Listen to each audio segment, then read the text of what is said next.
نبی کریم صلی اللہ علیہ وآلہ وسلم نے فرمایا کہ اللہ تعالیٰ کا ہر مسلمان پر حق ہے کہ ہر 7 دن میں ایک دن جمعہ میں غسل کرے۔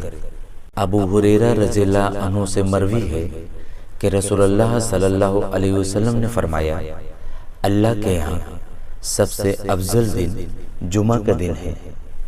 انس رضی اللہ عنہ سے مروی ہے کہ آپ صلی اللہ علیہ وسلم نے سال میں 6 دن روزہ رکھنے سے منع فرمایا۔ 3 دن ایام تشریق کے، ایک عید الفطر کا دن، ایک عید الاضحیٰ کا دن اور خاص کیا ہوا جمعہ کا دن۔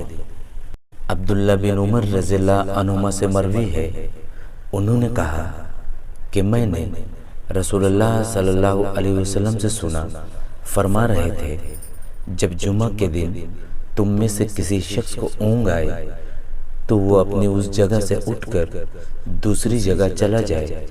سیدنا ابو ہریرہ رضی اللہ عنہ سے مروی ہے کہ رسول اللہ صلی اللہ علیہ وآلہ وسلم نے فرمایا، 5 نمازیں جمعہ دوسرے جمعہ تک اور رمضان دوسرے رمضان تک اپنے درمیان والے گناہوں کا کفارہ بنتے ہیں جب تک بڑے گناہوں سے اجتناب کیا جائے۔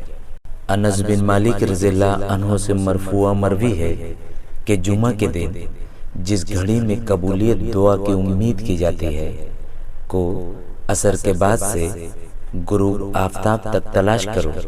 سیدنا ابو ہریرہ رضی اللہ عنہ بیان کرتے ہیں کہ ابو القاسم صلی اللہ علیہ وآلہ وسلم نے فرمایا، جمعہ کے دن میں ایک گھڑی ہے، جو مسلمان بھی اس میں نماز پڑھتے ہوئے اللہ تعالیٰ سے جس خیر و بھلائی کا سوال کرتا ہے وہ اسے عطا کر دیتا ہے۔ پھر اپنے ہاتھ سے اشارہ کرتے ہوئے اس گھڑی کے قلیل ہونے کی نشاندہی کی۔ پیارے دوستو، مزید اچھی احادیث ویڈیوز کے لیے ہمارے چینل کو ضرور لائک اور سبسکرائب کر لیں۔ بہت شکریہ۔